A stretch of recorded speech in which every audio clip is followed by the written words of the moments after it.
Hello students, welcome back to our channel DNA academy.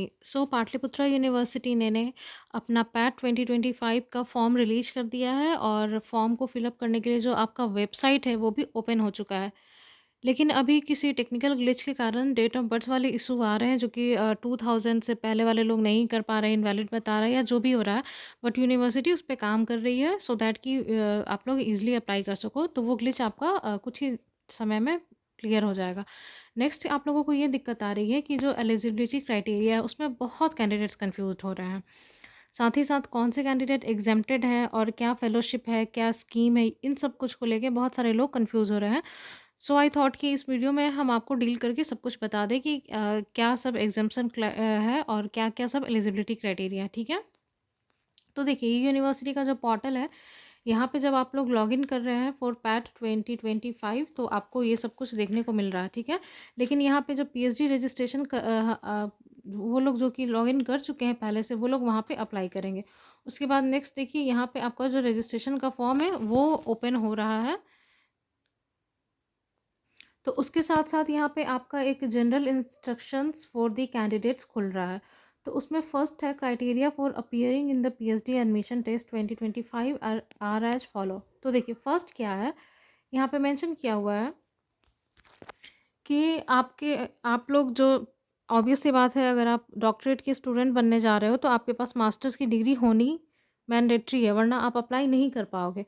तो सबसे पहला क्राइटेरिया यही है कि आपके पास मास्टर्स या जो भी है, आपका एमए है, एमटेक है, या फिर आपका एमएससी है, जो कुछ भी है आपका मास्टर्स में पेपर, उसमें आपके पास 55% एग्रीगेट्स होने चाहिए। ठीक है, 55% आपके पास पीजी का मतलब पीजी के रिजल्ट में 55% मार्क्स होना चाहिए, या फिर इक्विवेलेंट टू ग्रेड बी। अगर किसी यूनिवर्सिटी में ग्रेडिंग सिस्टम है तो उसके हिसाब से ग्रेड बी एंड एबव होना चाहिए।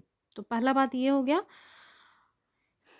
इन दिस सब्जेक्ट और in allied subject from the recognised university, मतलब कि जो भी रिकॉग्नाइज्ड यूनिवर्सिटी, वहाँ से जो आपका मेन सब्जेक्ट है वो, या फिर जो अलाइड सब्जेक्ट है उसमें आपका इतना मार्क्स होना चाहिए। अलाइड इसलिए बोला जा रहा है क्योंकि कुछ ऐसे सब्जेक्ट्स भी होते हैं जहाँ पे जैसे कि अगर किन्हीं का बायोकेमिस्ट्री है तो वो जूलॉजी में जा सकते हैं, या किन्हीं का जूलॉजी है तो वो बायोकेमिस्ट्री में, ऐसा वाले केस में तो आप लोग देख सकते हैं सब्जेक्ट्स का भी एलिजिबिलिटी क्राइटेरिया दिया हुआ है कि अलाइड में कौन कौन से सब्जेक्ट्स आएंगे।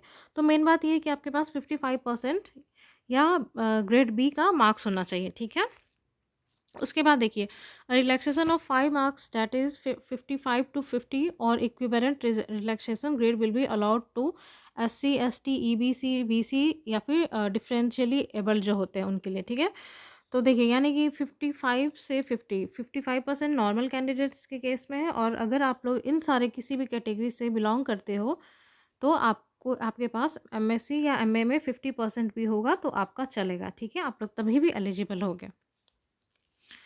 नेक्स्ट देखिए क्या लिखा है, a candidate shall be permitted to pursue research for PhD degree in this subject in which she और he holds master degree and in allied subject. अभी मैंने देखा था कुछ कैंडिडेट्स का ये भी प्रॉब्लम आ रहा था कि मेरा ग्रेजुएशन में दूसरा सब्जेक्ट है, मास्टर्स में दूसरा सब्जेक्ट है, तो क्या मैं एलिजिबल हो पाऊँगा या हो पाऊँगी। तो देखिए यहाँ पे साफ मेंशन किया गया है कि पीएचडी आप उसी में कर सकते हैं जिसमें आपके पास मास्टर्स डिग्री है। आप एमएससी के मतलब आप पीजी के बाद अपना सब्जेक्ट चेंज करके पीएचडी में नहीं जा सकते हैं। आपके पास मास्टर्स का और पीएचडी का सेम सब्जेक्ट होना यहाँ पे मैंडेटरी दिया गया है। ठीक है, नेक्स्ट हम लोग देखते हैं।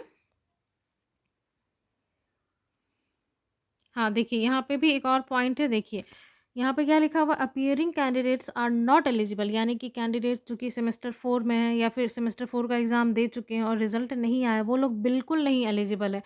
इसलिए क्योंकि फॉर्म को फिल करने टाइम आपके पास एमए या एमएससी का रिजल्ट को अपलोड करना पड़ेगा, तो आप लोगों के पास रिजल्ट कहाँ से आएगा अगर आप लोग अपियरिंग है। इसीलिए अपियरिंग कैंडिडेट बिल्कुल एलिजिबल नहीं है। ठीक है, अब हम लोग डिस्कस करते हैं exemption from the written test. अब देखिए यानी कि कौन से ऐसे कैंडिडेट हैं जिनको कि जिनको कि रिटन एग्ज़ाम नहीं देना पड़ेगा, जो कि एग्जेम्प्टेड होंगे। तो एग्जेम्प्टेड कैटेगरी के लिए देखिए यहाँ पे लिखा है, candidates who have passed secured grant for research as a fellowship, scholarship, associateship, etc. by qualifying UGC NET, CSIR NET, GATE, MHRD, fellowships etcetera. तो ये देखिए यानी कि वैसे कैंडिडेट्स जिनके पास किसी भी तरीके का फेलोशिप है, फेलोशिप मतलब कि वो ग्रांट जो कि आपको कोई भी एजेंसी जस्ट लाइक कि डीबीटी, आईसीएमआर या यूजीसी आपको प्रोवाइड करती है ताकि आप अपने रिसर्च को कंटिन्यू कर सके। तो कोई भी किसी भी इवन डीएसटी इंस्पायर जो भी फेलोशिप होता है, अगर आपको कहीं से भी फंड मिल रहा है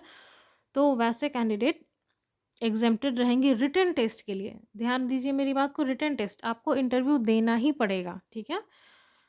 तो देखिए कौन कौन है जिनके पास UGC NET, CSIR NET, GATE. देखिए यहाँ पे गेट लिखा हुआ है लेकिन गेट से आपको फेलोशिप नहीं मिलेगी। आपको बता दें, जानकारी आपको भी होगी कि गेट से आप लोग fellowship most of the cases में सेंट्रल, कुछ central universities, not at all, and research institutes like IITs, NITs, आइजर, ये सब आपको फेलोशिप देती है। बट मैक्सिमम सेंट्रल कह रहे स्टेट यूनिवर्सिटीज़ वगैरह या फिर प्राइवेट यूनिवर्सिटीज़ वगैरह आपको नहीं फेलोशिप देती है।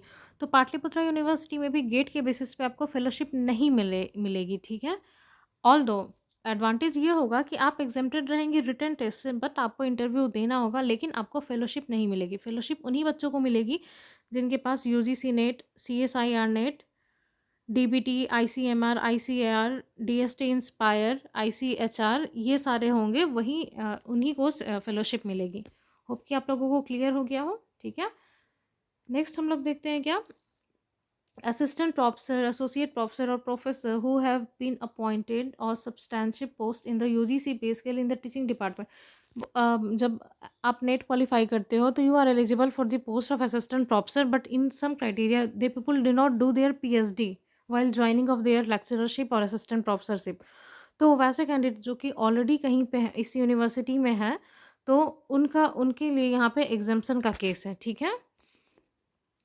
नेक्स्ट हम लोग देखते हैं क्या, non teaching employees of this university who are holding substantive appointment for more than 5 years and have secured at least 55% marks in master degree. मतलब कि जो नॉन टीचिंग स्टाफ है उनको भी प्रिविलेज मिल रहा है यहाँ पे एग्जेम्पशन का। तो समझ गए आप लोग, जिनके पास ये सारी फेलोशिप है या फिर गेट है, फिर गेट के बेसिस पे आपको फेलोशिप नहीं मिल रही है और ये जो यूनिवर्सिटी के टीचिंग या फिर नॉन टीचिंग एम्प्लॉय है वो सारे एग्जेम्प्टेड रहेंगे।